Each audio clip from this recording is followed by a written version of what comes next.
Halo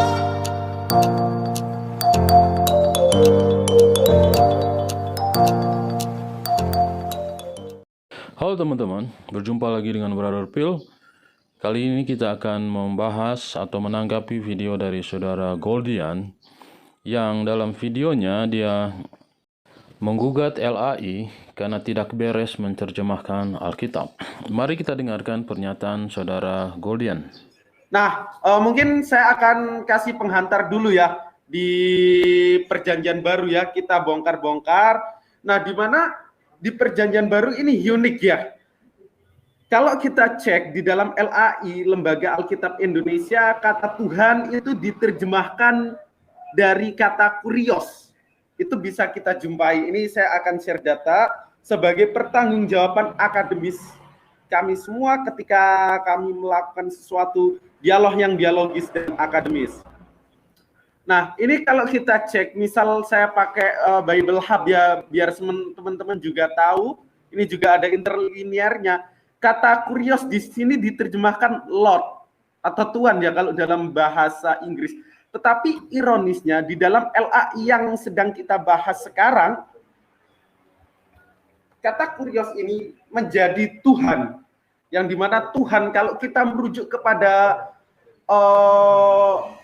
Kamus Besar Bahasa Indonesia itu merujuk kepada Sang Pencipta yang transenden, yang berkuasa akan alam semesta, yang unik, absolut, dan lain sebagainya. Nah, ini di sini hari ini telah lahir bagimu juru selamat, yaitu Kristus, Tuhan di kota Daud.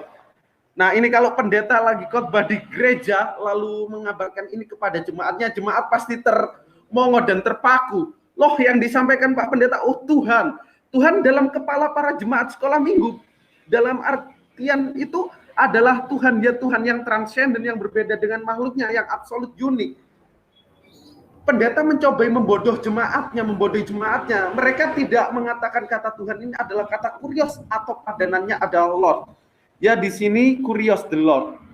Kita cek strong number-nya adalah Lord or Master. Ini merujuk kepada Yesus ya.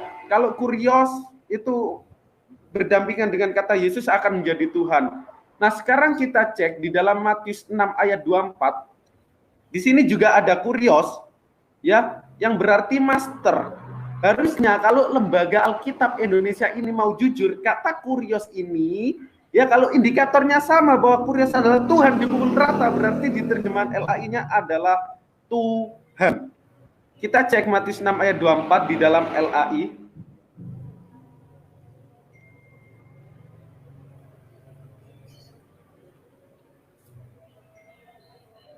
Tak seorang pun dapat mengabdi kepada dua tuan. Nah, tuan ini diterjemahkan dari kata kurios ya saudaraku semua. Jadi di sini LAI kembali lagi melakukan sebuah ketidakjujuran atau sebuah kejahatan intelektual untuk membodohi jemaatnya agar LAI ini memperoleh keuntungan yang ya bisa dibilang besar dalam artian duniawi tetapi tidak besar dalam artian akhirat. Mungkin itu dulu ya penghantar dari saya.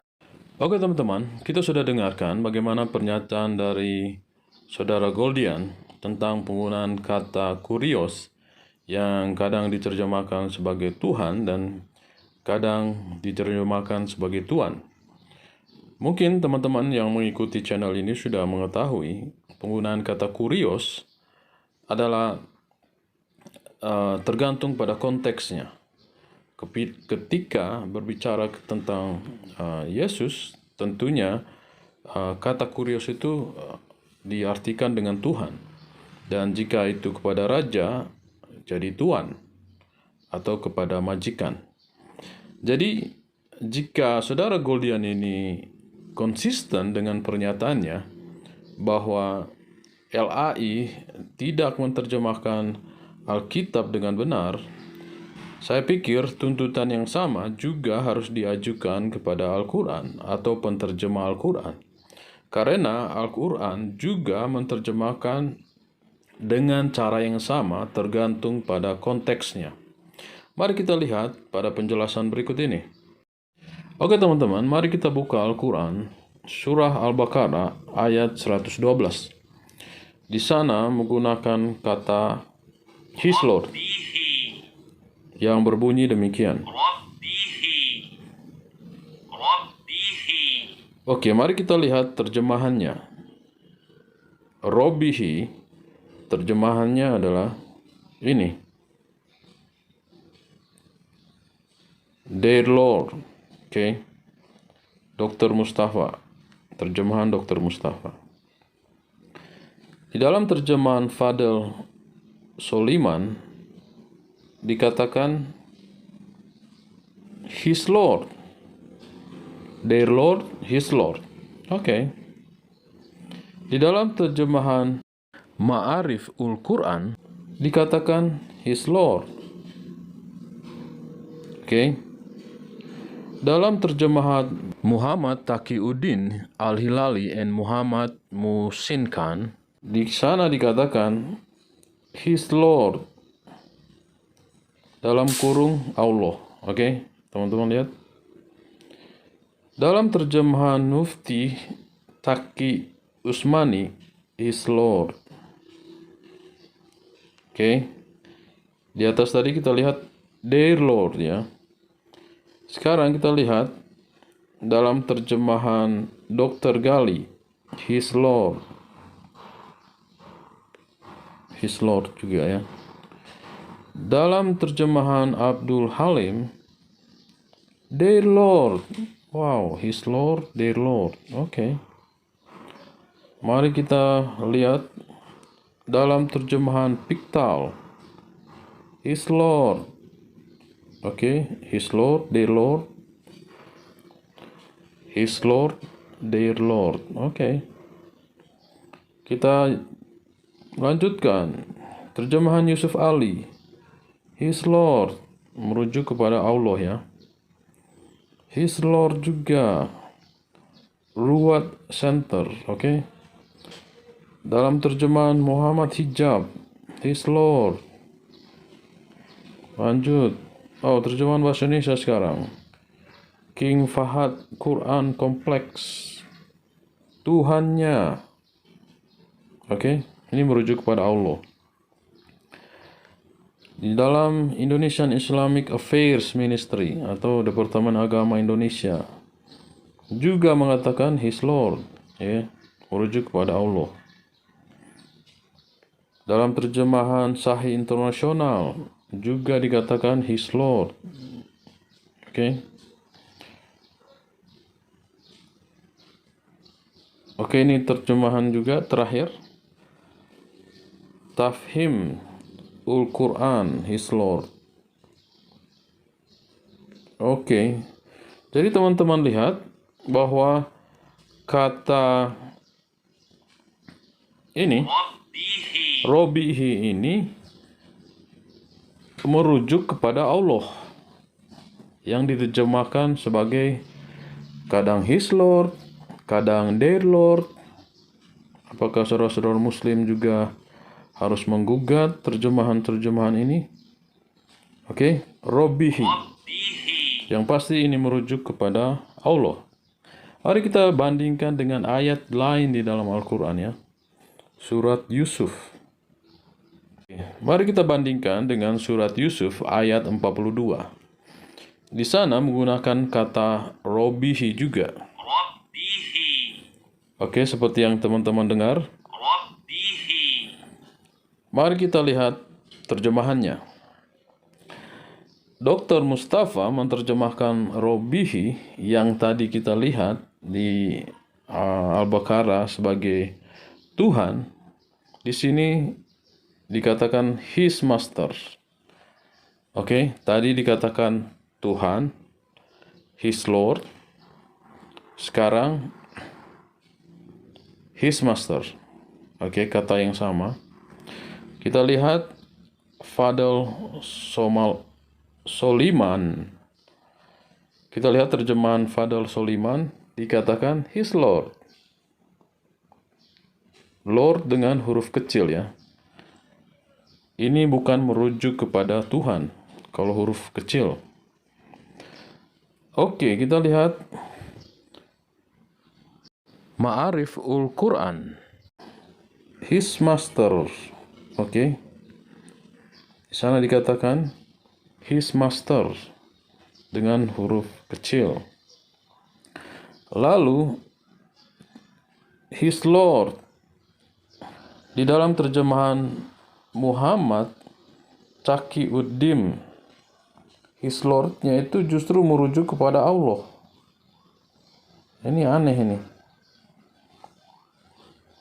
His Lord pada ayat terjemahan lain merujuk kepada Tuhan, bukan kepada Allah. Ini terjemahan tersendiri ini. Oke. Oke, kita lanjut. Mufti Taqi Usmani, his master. Oke. His master. Kata Robihi tadi. Kita lihat terjemahan Dr. Gali, his Lord. Terus Abdul Halim, kita lihat terjemahannya, justru nggak ada. Oke. Mari kita lihat terjemahan Piktal, his Lord. Oke. Terjemahan Yusuf Ali, his Lord juga ya. But Satan made him forget to mention him to his Lord. Oke. Ruwat Center, his master. Kadang his Lord, kadang his master. Oke. Muhammad Hijab, his master. Terus ini bahasa Indonesianya, King Fahad, Quran Kompleks. Terjemahkan tuannya. Oke. Kepada tuannya. Maka setan menjadikan dia lupa menerangkan kepada tuannya. Indonesia Islamic Affairs Ministry. Kita lihat tuannya juga. Oke. Maka setan menjadikan dia lupa untuk menerangkan keadaan Yusuf kepada tuannya. Oke. Bukan kepada Allah ya, kepada tuannya. Oke, Sahih Internasional, his master. Teman-teman lihat, his master ya. Bukan Lord, bukan kepada Tuhan, tapi kepada Tuan. Oke, begitu juga dengan yang terakhir. Tafhim ul Quran, his Lord. Oke, jadi kesimpulannya adalah bahwa penggunaan kata Lord di sini, Rabbihi. penggunaan kata Robihi di sini, di dalam konteksnya itu merujuk kepada raja ya, bukan kepada Allah. Ini merujuk kepada raja, bukan kepada Allah. Tetapi menariknya, kata Rob ini merujuk kepada Allah, juga merujuk kepada raja atau tuan atau bos. Oke? Jadi dari sini kita bisa melihat bahwa penggunaan kata Rob atau kurios itu tergantung pada konteksnya. Yang menariknya adalah saudara-saudara Muslim sibuk menggugat LAI dengan terjemahannya, tetapi tutup mata dengan terjemahan Al-Quran mereka sendiri.